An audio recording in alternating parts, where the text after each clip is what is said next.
What is up? What is up, folks? Welcome back to another amazing iHeartRadio, Spotify, Google, Apple Podcast episode of the Takeover Podcast. And today I've got my good friend, great friend, coach, mentor, guru, Coach Bobby Franchise in the building. What's up, Bobby? Tell the people what's up. How are you? What is up on Thanksgiving week, man? It is a pleasure to be on here with you, man. It's been a minute, right? Yeah, I know, I don't know right? last time we did a podcast, but let's get back into it, man. 2023 is coming, and as you already know, it is investor season. So, it's funny because I was just talking about how in tune we are when it comes to all of these shifts in the market and the movements that we're making. And it tells you that we are being educated ourselves, right? I mean, that's half the battle, is being educated ourselves on how to stay ahead of the curve, how to guide our agents, and how to do all that stuff. So tell us what your thoughts were when you actually coined investor season. Because it was funny because I told you I called Gil and I was like, hey, kind of want to start teaching about investing. This recession's already upon us. I see that the momentum is coming right now. So, can we get going on this? And I turn around and you had already coined investor season. You already had your class ready. So tell us what went through your head, what's going on, why investor season? Well, I've been thinking about the investor concept now for a while. The cool thing about real estate is it has indicators, and it's not, and the indicators tell you way in advance what's about to happen, right? Mm-hmm. And so I'm fortunate enough to be a part of a mastermind group with a bunch of guys who are 1%ers that are primarily in real estate. And so we actually look at the data. So I've been talking, or we've been talking about the potential for a bubble, the potential for a recession, the potential for this for over a year. The indicators were there. These guys would be like, well, there's 20 indicators on the last 5 bubbles, and we're checked out number 14. It's like we kept creeping up the indicators. So I was already in that mindset. So that's number one. Number one is I've been thinking about, okay, look, I was in the real estate game back in 06, 07, 08 when the last crash happened, and I took a hit back then. But what I did take from it was a lesson that, not everybody gets hurt in these kind of shifts. A lot of people make a lot of money. So there's a big wealth transfer. And I was like, oh my God, this time around, I want to be prepared. So I started thinking a lot about, how do you get prepared for investor? I didn't have the term yet, but I was like, in this investor season that's coming up. Yeah. So that was part one. And we'll talk a little bit about what I think we could do. The second thing that happened is I'm working with a company that is actually putting together a new income stream for agents, real estate agents in particular, that work with off-market investment properties. It's a way for them to refer properties to this company and not only get paid, but also get paid on any agent they refer, right? So I've been consulting them. Obviously, many people know that I'm with EXP. We have a pretty large group, so I've had some success there. So they asked me to consult them for the past 8-9 months, and I've been talking to them. So I'm like, how do I launch this? What's the hook? How do I really bring it out? And one day I just said, I was like, dude, it's investor season.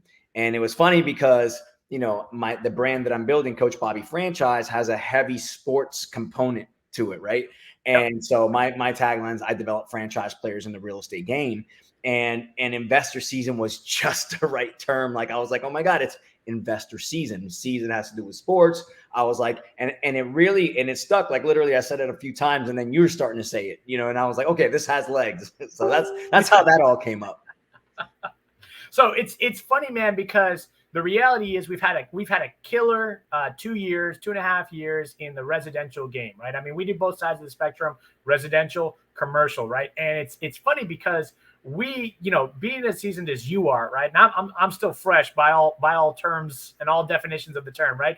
But it's funny because, man, I'm starting to see what you're seeing on a regular basis, right? Which is, as this shift happens, it's not just us realizing the shift, it's our clients too, right? So commercial has been super heavy lately. And it's funny because I'm sitting there and I'm like, okay, let me change my list, because I got a list right here on my whiteboard of my clients that I got to focus on, and the ones I go straight down the list where I'm like, hey, I got to reach out to Jay. Hey, I got to reach out to Ning. I got to reach out to Francisco. I got to reach out to all these guys straight down the line of my commercial clients. So now that we're in investor season, I think we're into it. What are you seeing? Let's talk about the residential side. What are you seeing movement wise? What are you preparing for? What's your suggestions residentially when it comes to this season?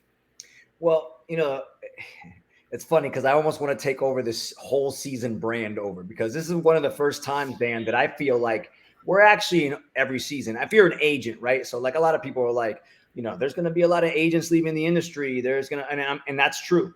But that's because they don't realize the opportunity. Mm-hmm. So I can tell you right now, it's buyer season. I can tell you right now that it's still seller season. That it's commercial season, as you just mentioned, and it's investor season. Why? Because we're in this incredible little pocket in the market where where buyers who were so frustrated at the process before and competing against 20, 30 offers, whatever, people overpaying with cash and whatever, all this stuff is now have leverage back. So a lot of uninformed buyers are saying, oh my God, the interest rates have gone up. Yeah, but we can get you a deal 30% below what you would have paid, a year ago. So, because there's been that shift in the market. So I'm gonna tell you right now, Dan, that I see it's a tale of two cities. There's agents that understand the opportunity and are doing better than they ever have, and will continue to do better than they ever have. And then there's other agents that say, oh my gosh, this is a bad time. This is not as easy as it was before. I used to be able to just slap properties up with, that picture of me in the bathroom mirror on the listing. Minimal effort. You know what I'm saying? Like, so those people will lose. The people who understand the opportunity will win. So I just want to say that to agents out there, because same thing with sellers. Sellers are still getting great prices for their property, but they need a great agent to help them. Because before they thought, anybody could have sold their house before. Now properties are sitting, they're dropping price, right? Why? Because the agent doesn't know how to price the property for competition. They don't know how to present the property. They're still using the same shitty pictures they used to use 6 months ago. Yep. They're not, the descriptions are out of control. They don't know how to use the MLS. Like, they're not doing the open houses. They're not putting the professional pictures up. They're just not doing the things that are necessary to really crush the game. So all that said, I'm seeing a lot of those details matter now, right? I mean, for the last 2.5 years, like you said, they've just been slapping it up, minimal effort, just running with it. Now I'm seeing, and even I'm like coaching some of our mentees and some of our newbies in a certain way. Like, for example, one of my mentees is trying to write an offer for her client, and it's like a $600,000 property. And it was funny because I was showing her the proper way to do it with all the attachments that are supposed to come along with it. And they weren't uploaded to the MLS, right? None of the attachments. So I had her reach out to the agent. I was like, hey, can you get these for me? So they sent all the condo docs, right? And I was like, okay, cool. But we still need lead-based paint disclosure. We still need seller disclosure. We still need, the condo rider, all these little attachments that go along with the contract, right? And of course, my mentee has no idea what this is, but she's learning as we do this. And I'm glad the listing agent retorted the way she did, because she was just like, oh, well, we'll deal with those when the offer comes in. Well, let me explain to you that in the state of Florida, it is required for the seller to give at least the lead-based paint disclosure to be attached, as well as the condo rider. Because if not, we don't have a complete contract. So it's the little details that are mattering now in residential, at least. And I'm telling you, I think that what you said, you nailed it on the head when it comes to having the right agent. And by the way, I want to be very clear on that. Just because your agent is new doesn't mean that they're not the right agent. Just if you're a client watching this, or if you're a potential investor watching this, just quiz them, because most of these agents, especially on our team too, it would do them a disservice if you were to think that they weren't educated or they weren't being guided, at least, because Bobby and I, on average, coach and mentor probably about 40 to 50 agents monthly. So they've got the experienced ones behind them. So if you're an investor and you're kind of thinking maybe this isn't the agent, see who else in the team that they've got behind them that are probably supporting them to actually get you there, right? Absolutely. Bobby, let's talk about commercial side of things. Like, what are you seeing there? What shifts are you seeing? What do you recommend to people? Talk to me about commercial investing. Well, both residential and commercial. I think that, here's my belief. My belief is that it's always a great time to invest, right? There's no such thing as a bad time to invest. There's only bad deals. How do you get a bad deal? You don't do your research. You don't do the numbers, right? So the reality is that here's what I believe about residential and commercial. You're just going to see more opportunities, which is why you want to be paying attention and getting in the game. And you want to be prepared, because here's the thing. When it comes to investing, whether it's commercial or residential, time kills all deals. Mm-hmm. So you have to be ready to pounce. The one thing that people don't know about real estate is that when the deal comes up, you got about maybe 24 hours, because a deal's a deal's a deal. There's plenty of people that, even if it's off market, you got a couple people calling a couple other people. You know what I mean? And so my thing is that, if you're an investor out there, seasoned investors know what's going down. People who are getting into the game, what I would say is decide what you're willing to put in the game, right? Make sure it's not, you never want to put so much money into the game that one thing could take you out, right? Yeah. So you got to figure out what's comfortable, but know your number. Okay, I got this much cash. I was talking to one of my investors the other day. Awesome guy, super sharp, but kind of new to the investing game. And I asked him, I was like, okay, how much are you willing to, of your own cash, are you willing to put in the game? He said 150 grand is what I'm willing to do. Great. You got your number. So now we don't have to ask questions about that. You know what I'm saying? We can always get financing for the rest. Yeah. Okay. So what I would say is be prepared on that sense. Also be prepared with financing. Here's the other thing. There are things right now like commercial lines of credit. I am literally in the process of getting a commercial line of credit for flip specifically. This is just like a hard money loan, except I'm getting it in advance of finding the property. What do I do that? Because I want zero hesitation time, Dan. From the time that I see that property to the time I write a contract, I already know the money's there and I can make a move. I'm also working on a home equity line of credit right now. So I'm just like, any way I can stack capital and be prepared is what I would be looking at. As far as commercials concerned, I can tell you that it's usually the case that you're going to find your best deals off market, which means you want to build relationships with a lot of agents who are in the game. That's one of the best things that you can do, aside from just simply, actually going to business owners and seeing if they're considering selling. Like, there's tools out there in commercial, as you know, Dan, CoStar, LoopNet, things like that you could buy, cost you about $500 a month. You get national access. And you can actually get information for all owners of all buildings, whether they're for sale or not. So if you're somebody out there who's like, look, I'm looking for a commercial property in the Mills 50 area, and here's my qualifications, you can pull that up right there on a CoStar program and start making calls. And you know what? There's going to be some owners that are ready to get out. And that's usually how it happens. There's somebody who's just like, you know what, man, I'm retiring. I'm done managing properties, or I'm done with this. That's how we picked up the deal we did in Mills 50, because somebody was ready. And it was a good deal for him. It was a good deal for us. But I still got a great deal in the midst of a high market, although commercial and residential don't necessarily mirror each other exactly. But I think coming into this recession, they will mirror. in a certain sense, so the opportunities will both be there. I agree with you 1,000% on the off-market stat that you gave, right? I think agents in commercial that are going to succeed in the next 2 to 3 years are those that are the proactive ones that are looking for that off-market deal versus going right down the list of like what's available. Because especially today's day and age, with the amount of tools online, a lot of these clients have already seen this stuff. Now, that doesn't mean that if they've seen it, it's not useful, like to be able to have everything just listed in front of you, because the clients typically aren't as available or ready to get the details as we are, right? Because we know what to ask for. We know when it comes to hotels, we got to ask for the PIP, we got to ask for the keys, we got to ask for the ADR, the STR, and all these little details, right? That the clients might not. I had a client this week that was like, why is this person asking me for an LOI? I don't even know what I'm buying yet. And I was like, ooh, that's a bad agent, right? Because I was like, we're competing. I'm competing against another agent with this commercial client. He's like, oh, they're already asking me for an LOI, but we haven't seen any properties. I was like, LOIs go down once you're negotiating terms on the property and you're already looking at their financials. And I was like, that's where that comes into play. So maybe this person isn't the best. And it kind of opened his eyes. He was like, listen, you're my guy. I'm not going through anyone else. Find me hotels. So if you're watching this and you're a commercial agent, or maybe you're a commercial seller and you've got a hotel, I've got a buyer. We're looking for 2 to 3 hotels in Florida. Shameless plug right there. But shameless plug, but perfect for investor season, because this is the kind of hustle you guys got to have, guys. Like, seriously. And what Dan's talking about really is educating yourself, right? And listen, nobody's expecting you to know things that you can't know, but the things that you can, you should be researching. You should be looking it up. You should be, if you want to be a great commercial agent, you should be researching. You should be talking to other commercial agents. You should be getting mentorship. So, that's the way, that game is played. And you know what, I started out in commercial and knew very little, just had some friends in commercial, researched things along the way. Literally, while I was on phone calls with somebody would say something. I'm like, all right, Googling it while I'm doing it. Right. But I would say, get in the game, build relationships, and you're going to find a lot more opportunities out there in the market.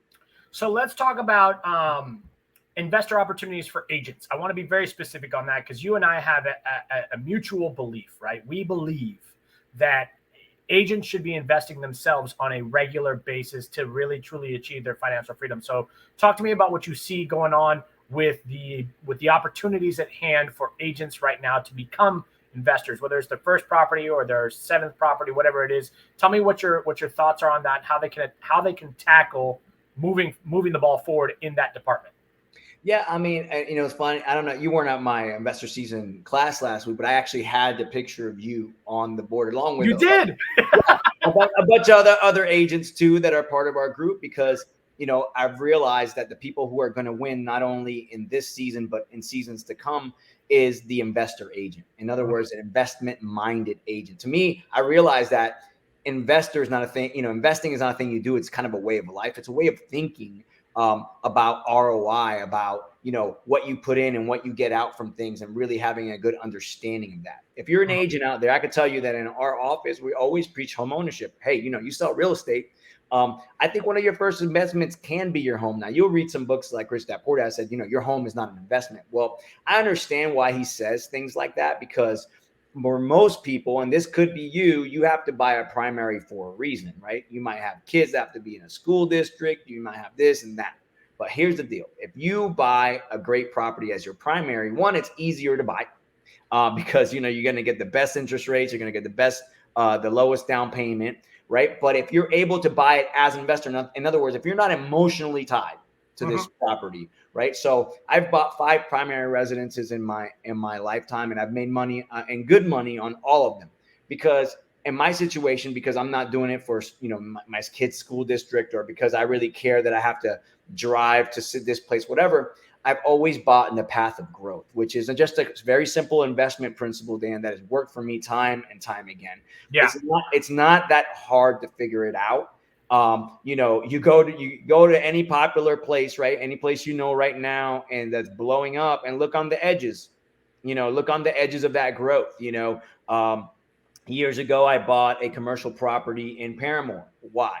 Because we already know that downtown Orlando is saturated. It's higher priced. There's high demand, and it's kind of like this core center. So I started looking at these little edges of like, what's next? It has to go like this. Yeah.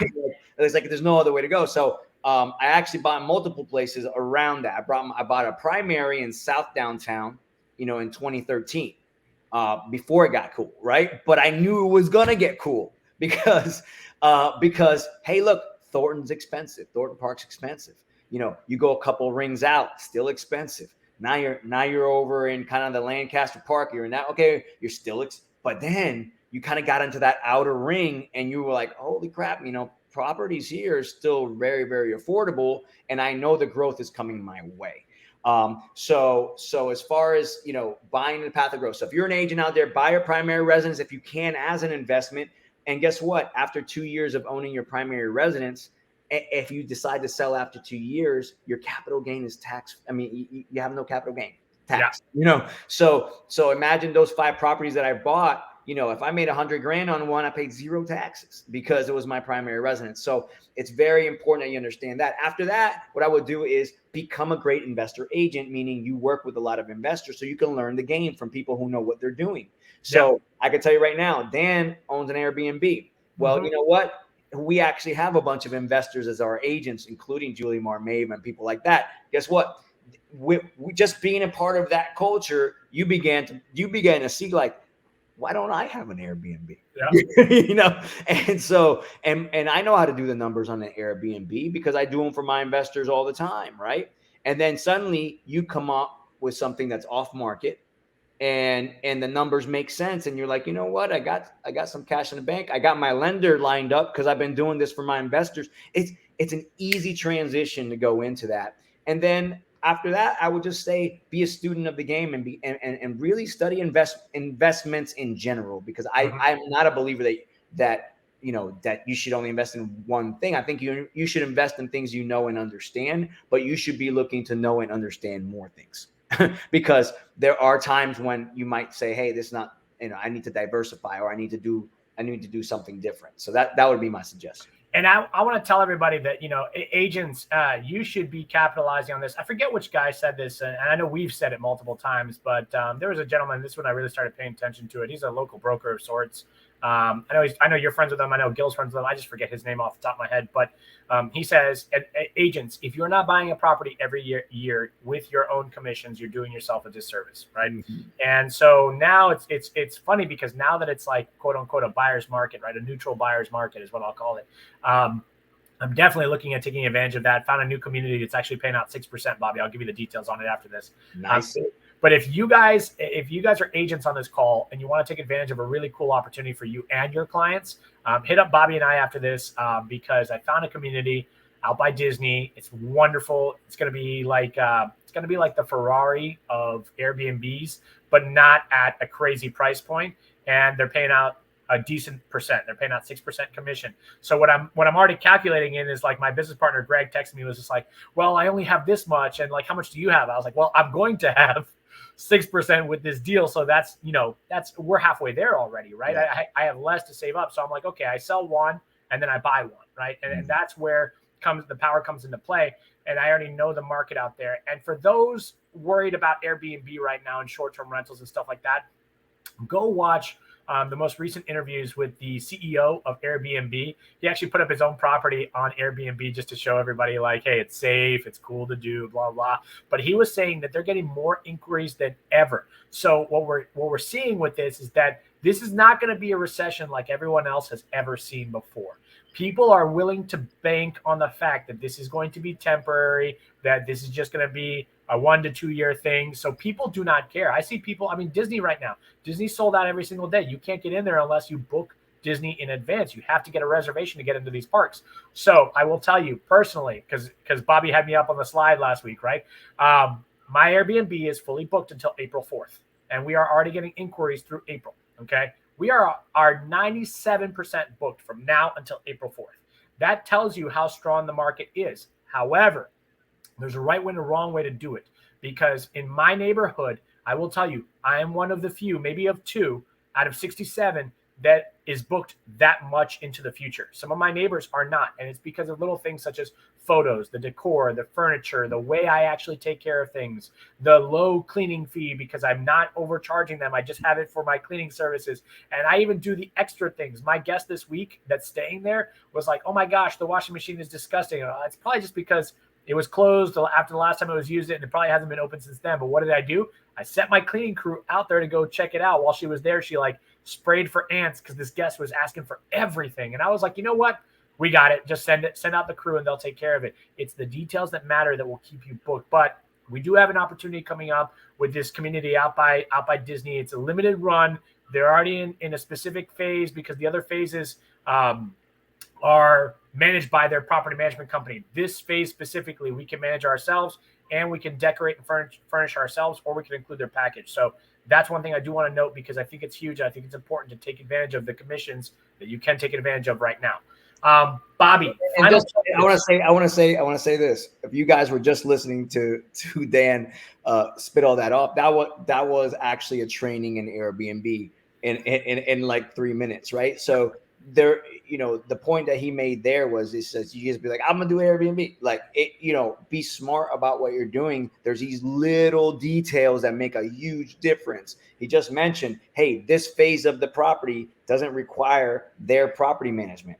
He just gave you a pro tip that if you're really looking to get the highest profit, then you want to go ahead and manage your own, especially if you got a system like Dan's. And that's a pro tip. So some neighborhoods say, no, you have to use our management company, which really limits you on that. So these are all little things you guys should be picking up on. Another thing you should pick up on, whether you're a potential buyer right now or an agent, it's also new construction season. So just, and it just hit me yesterday. It was actually Alexis Barbosa who sat next to me at Rockstar lunch, and I was talking to him about becoming icon. I was like, man, I might be close on this icon thing. I'm gonna have to get back into sales again. And he's like, dude, new construction, and he just, and I'm like, it's like, it, but then you just hear it from the guy who's like killing it in new construction. And you're like realizing that right now builders have inventory, they have incentives, and if you're an agent, they're paying really well. Why? Because it ain't 6 months ago and it ain't last year. And these guys that were like, oh, we don't need you realtors, are all like, come on in, help us sell. And for you buyers, you're going to get a great opportunity buy home and buy quicker. Now, you don't have to wait 12 months for your home to be built. Like, they've got stuff right there that you can buy right now. So want to throw that in there, Dan. I love it because it's true. I mean, if you're an investor right now and you want to get in, whether it's long-term or short-term, I mean, new construction is one of the easiest ways to go because why? Exactly what Bobby's saying. These builders now are like, hey, we have stuff ready and we're going to give you incentives and bonuses on top.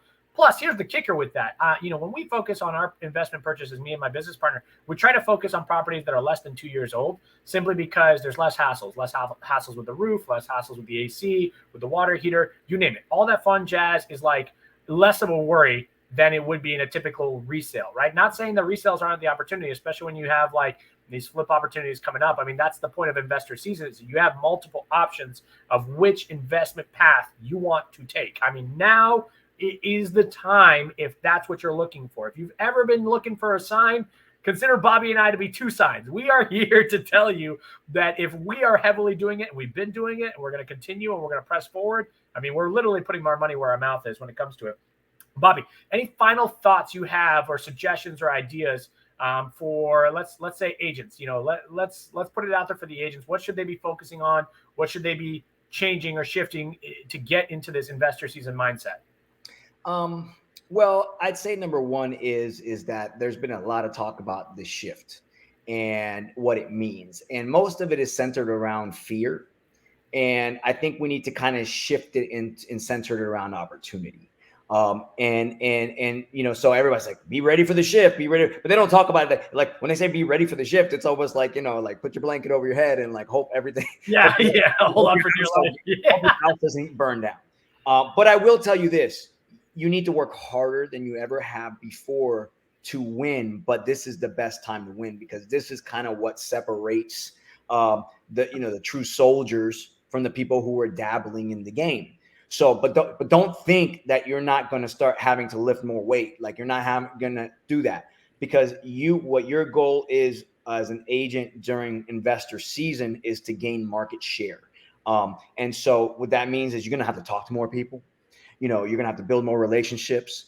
You're going to have to get more educated. You're going to have to be more professional, more, everything. But what's going to happen is, as everybody else drops off that isn't willing to put in the work, you're going to start stacking all this market share and this clientele and all this stuff.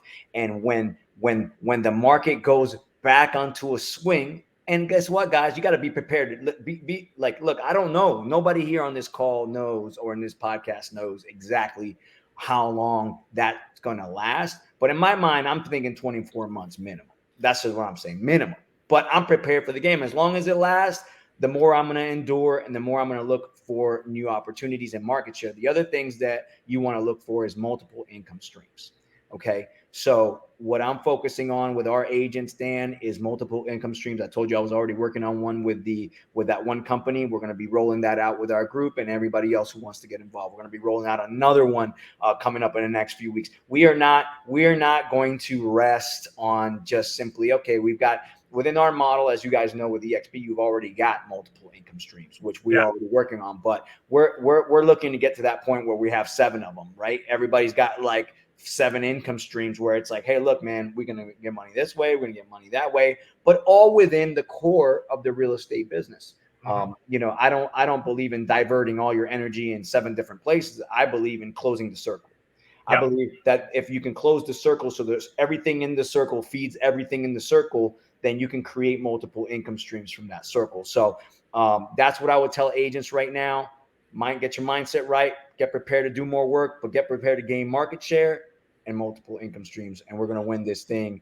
Holler at us. We're ready. I'm going to tell you right now, because a lot of agents are probably like, they probably are hearing this right now, watching this or rewatching this or rehearing this. And they're like, oh my gosh, I'm so overwhelmed with all the information. Let me give you a simple tip to just get started, right? Because what we're giving you is endless opportunities, right? And how to see and how to look and focus for endless opportunities. Start simple, right? Okay. I'll give you this tip. It happened to me this week. You can even rip this podcast. You can screen record this and put it on your social media. Put it in your stories, right? Because here's what I've discovered recently, and Bobby knows this as well, is that when we post, it only goes out to a certain amount of people, right? But if you put it in your stories, it's more like people are watching like your live feed of your life behind the scenes. When Bobby said earlier today that when he has the discussion with investors, he asked them how much they have, and the guy told him 150 grand. I put up one post, one story, and I can't even remember what it was, but it was centered around investing, right? And I immediately had 5 people reach out to me. 5. One said, "I've got 73K. What can I do with this?" And I was like, "Well, not this project, but another one. Let me find you another project." Another friend goes, "Hey, I got 100K burning a hole in my pocket right now. Where should I park it? Should I park it where you're parked?" And I was like, "Not enough money to park it where I parked it, but let's get you into something because that makes sense." Had another friend reached out, was like 124. And then another person reached out, and I can't remember what the amount was. The question was, do I need 20%? And I said, well, I kind of know your income because I know what you own and I know what kind of business you're in. You don't have to put down 20%, but let me teach you, because the reality is your ROI is going to be higher the more you put down on this property. You can literally be my neighbor and I'll walk you through the steps for free if you buy from me. But the reality is the more you put down, the more you're going to take home and the more you can reinvest that down the road, right? So put it out there that you guys are focused on creating wealth for other people, right? Because the idea is people are watching you on a regular basis and you might not know it, right? You might have all these fans in your pocket, in your corner, that are just waiting for you to say, "Hey, I want to make you rich. I want to make you money." And they're like, "Here I am. I've been waiting for this call," right? So Right. Put it out there. Take the entire podcast, take snippets of it, or just steal something from one of our pages. Bobby and I are constantly posting investment opportunities. Follow us on all Instagram. Bobby, what's your Instagram handle so I can put it out there for everybody? Bobby Franchise. Bobby Franchise. See, just as simple as that. So look him up, because I will tell you, he's constantly posting stuff because that's what we live in. We live and breathe it right now. So follow him, rip our stuff. We call it, what's it called? We call Lucy Quinones said ROI, rip off, and I forget something. It was like rip off and repost or something like that. I was like, that's so clever. I'm going to steal that. Now I botched it. I don't even know what it said. But guys, pay attention to these things. What Bobby has said is epically, I think, undervalued in my opinion. So if you got to rewatch this to take notes, rewatch it. We're on iHeartRadio, Spotify, Apple, Google Podcasts, the whole works. Bobby and I are also working on some other secret stuff behind the scenes. So we're going to have Bobby back on in a few weeks to talk about the new stuff that we're launching out, and potentially some book launches and some other things that I'll just allude to and not really finalize here in this call. But Bobby, it was a pleasure. I love having you on this podcast. We're going to make it a reoccurrence with him. Thanks, Bobby, for the opportunity. And if you guys have any questions, Bobby Franchise, where you're going to reach out to. Until the next time, guys, folks, it's been a great pleasure with you guys. And we'll see you on the next Takeover podcast. Take care. Take care, guys.